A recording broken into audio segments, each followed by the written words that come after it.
Saudara Menteri, terus terang saya sedih, miris, dan saya marah. Bayangkan kayu sebesar itu, diameter 1,5 meter itu berapa ratus tahun perlu tumbuh untuk pohon sebesar itu. Ini manusia mana di Indonesia ini yang seenaknya aja bisa motong-motong kayu seperti itu? Apa salah tuh kayu? Dia bikin salah tuh pohon tuh apa? Dia bikin begitu banyak kebaikan buat manusia.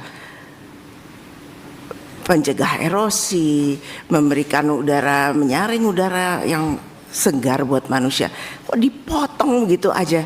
Dan yang lebih menjengkelkan, itu truk itu lewat di jalan raya 2 hari setelah peristiwa banjir ini.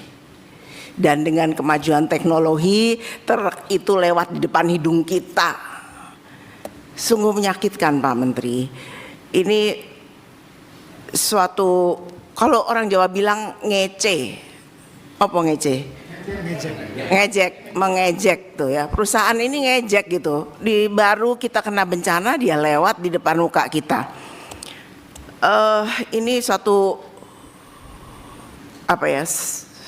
suatu hal yang menyakitkan dan menghina rakyat Indonesia. Saya minta kepada Pak Menteri untuk cari tahu siapa perusahaan itu, dan tolong jangan ada pohon-pohon besar lagi yang ditebangin. Hentikan semua ini. Saya tidak mau, kami tidak mau hanya sekedar moratorium. Moratorium tuh besok-besok saya hidupin lagi. Tapi dihentikan, nggak usah ada lagi itu pohon-pohon besar yang dipotong-potong. Kita setuju semua ya teman-teman ya. Kemudian itu ada pohon-pohon juga yang sampai memenuhi pantai, memenuhi sungai. Itu kan bukan hanya itu akibat apa? Ya tadi Pak Alex bilang, pembukaan lahan baru untuk perkebunan, pertambangan. Ini harus diperketat lagi untuk syarat-syaratnya. Jangan kita biarkan gitu saja. Sudah cukuplah ini, jangan lagi ke depan mau siapa kayak itu di belakangnya, mau bintang-bintang kayak mau apa. Kita ini mewakili rakyat Indonesia.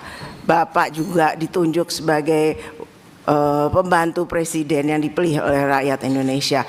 Kita tegakkan hukum yang setegak-tegaknya. Siapapun itu kalau memang merugikan bangsa dan negara, merusak tanah dan hutan kita, ditindak aja. Bapak nggak usah takut-takut. Kami di belakang Bapak. Download Tribun X sekarang, menghadirkan lokal menjadi Indonesia.